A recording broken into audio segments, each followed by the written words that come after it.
Hello everyone, ये है battle through the haven season 7 part 431। सो पिछले एपिसोड में हमने देखा कि शाओ जिया को उस क्रिस्टल से निकालने के लिए उस क्रिस्टल को रिफाइन कर रहा था, लेकिन इसी बीच उन तीनों ड्रैगन किंग ने जिया को कैप्चर करने के लिए अपने लोग को भेज दिया। मगर थर्ड आई और टाइजुआन ऐसा बिल्कुल भी नहीं होने देना चाहते थे, इसलिए उन्होंने अपनी आर्मी के साथ उन पर हमला कर दिया। और जब ये लोग लड़ रहे थे तब एक पावरफुल एक्सपर्ट सा उनके पास आ चुका था ताकि वो जिया को कैप्चर कर पाए। मगर उसके ऐसा करने से पहले उस जगह पर टाइजुन आ चुके थे, जो बात उस व्यक्ति को बिल्कुल भी अच्छी नहीं लगी, क्योंकि टाइजुन उससे काफी ज्यादा कमजोर था, लेकिन इसके बावजूद उससे लड़ना चाहता था। इसलिए उसने गुस्से में एक पावरफुल अटैक उस पे कर दिया, जिस पर से टाइजुन काफी घायल होकर नीचे गिर गए। जिसके बाद उस व्यक्ति ने साउन पे हमला करने की कोशिश की, लेकिन इससे पहले जिया ने अपनी आंखें खोल ली और अब तक जिया पूरी तरह से ट्रांसफॉर्म हो चुकी थी। और फिर जिया ने अपने प्रेशर को रिलीज करते हुए उन सभी को अपने सामने झुका दिया। तो अब आगे, और अगर आपने अभी तक लास्ट पार्ट नहीं देखा जिसके अंदर जिया ने सबकी हालत खराब कर दी, तो लिंक डिस्क्रिप्शन में जाकर चेकआउट कर सकते हैं।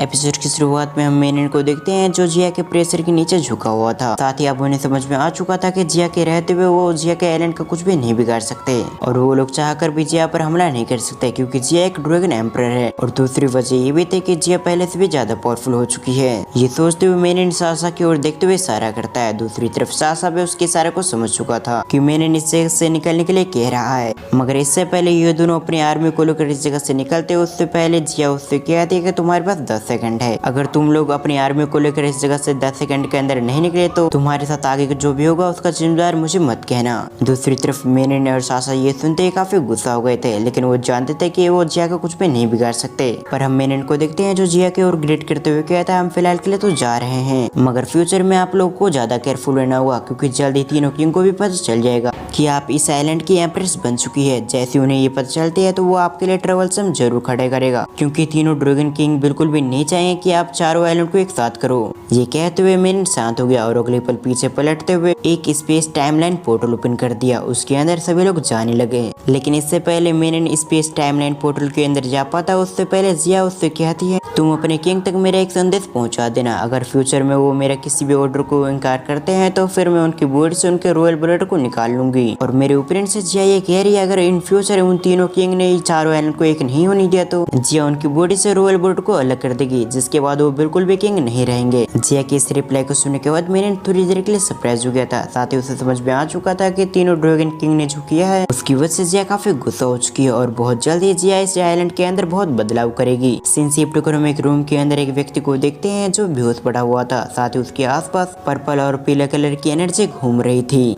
पर तभी उस शख्स को होश आने लगा। हम देखते हैं ये और कोई नहीं बल्कि शाओन था। शाओन अपने बेड से उठते हुए अपने मन में कहता है मैं तो जिया के क्रिस्टल को रिफाइन कर रहा था, तो फिर मैं यहाँ पर कैसे आ गया। लेकिन तभी शाओन को कुछ बातें याद आने लगी, जिस वजह से शाओन कहता है मैं तो जिया को एक क्रिस्टल को रिफाइन कर रहा था, तो फिर मैं आखिर यहाँ पर कैसे आया। और आखिरी टाइम पे जहाँ तक मुझे याद है कि जिया को होश आ चुका था। ये याद करते हुए शाओन अपने आसपास देखने लगा और जल्दी उसे एहसास हुआ कि वो किसी कमरे के अंदर है। पर जिया के बारे में सोचते हुए शाओन अपने बेड से उठने लगा। तभी उसे अपनी पावर में कुछ बदलाव महसूस हुआ। उन बदलावों को महसूस करते हुए शाओन सरप्राइज हो गया और अगले पल उसकी नजर पड़ी अपने हाथों पे, जहाँ एक गोल्डन और पर्पल कलर की एनर्जी ने उसे घेर रखा था।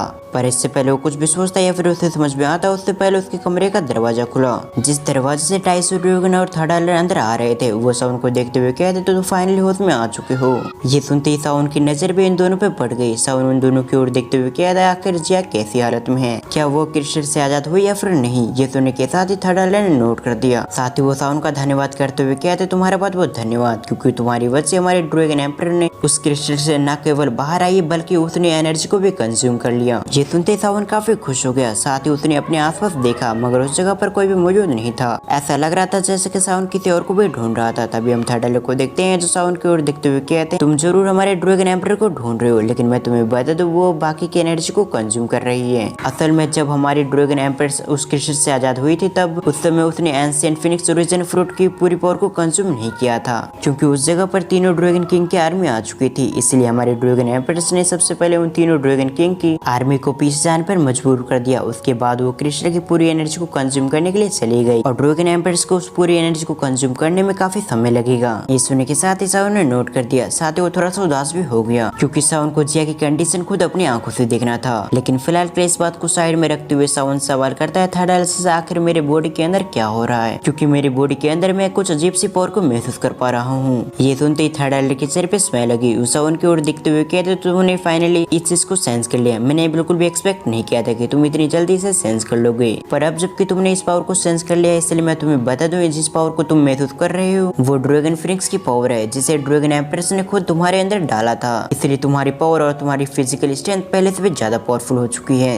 ये सुनते ही सावन शॉक्ड हो गया, मगर अभी भी सावन को अपनी नई पावर के बारे में कुछ भी एहसास नहीं था कि आखिर उसकी पावर कैसे काम करेगी। दूसरी तरफ हम टाइसो ड्रैगन को देखते हैं, जो सावन की ओर देखते हुए कहते हैं, तुम अपनी नई पावर को सेंस करते हुए अपनी पावर को एक्टिवेट करो, तुम्हें अपनी पावर के बारे में अच्छे से पता चल जाएगा। ये सुनते ही सावन भी ऐसे ही करने लगा। अगले पल उसने अपनी आंखें बंद कर ली और अपने ड्रैगन और फिनिक्स की पावर को महसूस करते हुए सावन ने उन पावर को एक्टिवेट कर दिया। ऐसा होते सावन के चारों तरफ एक गोल्डन और पर्पल कलर की एनर्जी फैल गई और ये एनर्जी किसी आर्मर की तरह लग रही थी। ऐसा लग रहा था जैसे कि ये आर्मर जब तक है तब तक सावन को कोई भी चोट नहीं पहुंचा सकता। फिर सिंसिप क्रम थर्ड को देखते हैं, जो सावन की ओर देखते हुए कहते तुम्हारे पास जो पावर है एक डिफेंसिव स्किल है जो हमारे ड्रैगन क्लैन के है, लेकिन तुम इस डिफेंसिव स्किल को कोई नॉर्मल स्किल मत समझना, क्योंकि ये एक हाई ग्रेड की ड्रैगन फिनिक्स एंशिएंट आर्मर है। और इस आर्मर की पावर कितनी है तुम इस बात का अंदाजा लगा सकते हो कि अगर वो 90 अंजुन तुम पर हमला कर भी दे तब भी ये आर्मर उसके अटैक को काफी आसानी से ब्लॉक कर लेगी, साथ ही तुम्हें छोटी मोटी चोटें आ सकती है। और इस हाई ग्रेड की डिफेंसिव स्किल के बारे में बहुत ही कम लोगों को पता है, क्योंकि ये हमारी एंशिएंट ड्रैगन की किताबों में लिखी हुई है। इधर हम सावन को देखते हैं, जो टाइसो ड्रैगन और थर्ड आइलैंडर की बातों को सुनने के बाद पूरी तरह से सरप्राइज हो चुका था। साथ ही उसे ये भी समझ में आ चुका था कि जैक की इस डिफेंसिव स्किल की वजह से उसकी डिफेंसिव 2 से 3 लेवल इंक्रीज हो चुकी है। ये सोचते हुए सावन काफी खुश हो गया। साथ ही वो अपने मन में कहता है ये तो मेरे लिए काफी अच्छी बात है, क्योंकि इस डिफेंसिव स्किल का इस्तेमाल करते हुए 6 स्टार डॉजिंग के नीचे के एक्सपर्ट मुझे कुछ भी चोट नहीं पहुंचा सकता। और तो और मेरी 90 अंजुन से फाइट भी हो जाती है, जिसमें 90 अंजुन मुझ पर काफी सारे हमले भी कर देता है, तब भी मुझे ज्यादा चोटें नहीं आएगी और उस समय मेरे पास 90 अंजुन को हराने का एक मौका रहेगा। तभी थर्ड आइलैंडर और फिर से सावन से कहता है ये स्किल डीएक्टिवेट रहेगी, जैसे तुम इसे एक्टिवेट करते हो तो ये स्किल तुम्हारी बॉडी को पूरी तरह से घेर लेगी। ये सुनने के बाद सावन ने नोट कर दिया, जिसके बाद वो सवाल करता है आखिर किंगलिंग कहाँ है। सावन के सवाल को सुनने के साथ ही थर्ड आइलैंडर और फिर से सावन के सवाल को जवाब देते हुए कहते हैं जैसे कि हम सभी को पता है कि तुम्हारे दोस्त के पास एंशिएंट हेवन सर्पेंट के सोल है जो काफी खतरनाक होते हैं। साथ ही वो इन फ्यूचर तुम्हारे दोस्त को कंट्रोल करने की कोशिश करेगा, क्योंकि भले ही तुम्हारी दोस्त के पास ट्रिपल जेट की पावर हो, लेकिन इसके बावजूद जैसे जैसे तुम्हारी दोस्त अपनी पावर को बढ़ाती जाएगी उसी तरह से एंशिएंट हेवन सर्पेंट की सोल की भी पावर रिकवर होती जाएगी और एक टाइम पर एंशिएंट हेवन सर्पेंट की सोल तुम्हारी दोस्त की बॉडी पर कब्जा कर लेगी, क्योंकि वो कोई मामूली बीस्ट नहीं है जिसे हमेशा कंट्रोल किया जा सके। एंशिएंट हेवन सर्पेंट की पावर को सुनने के बाद तो सावन बहुत ज्यादा शॉक्ड हो गया था, क्योंकि सावन ने बिल्कुल भी उम्मीद नहीं किया था कि एंशिएंट हेवन सर्पेंट की सोल इतनी पावरफुल होगी कि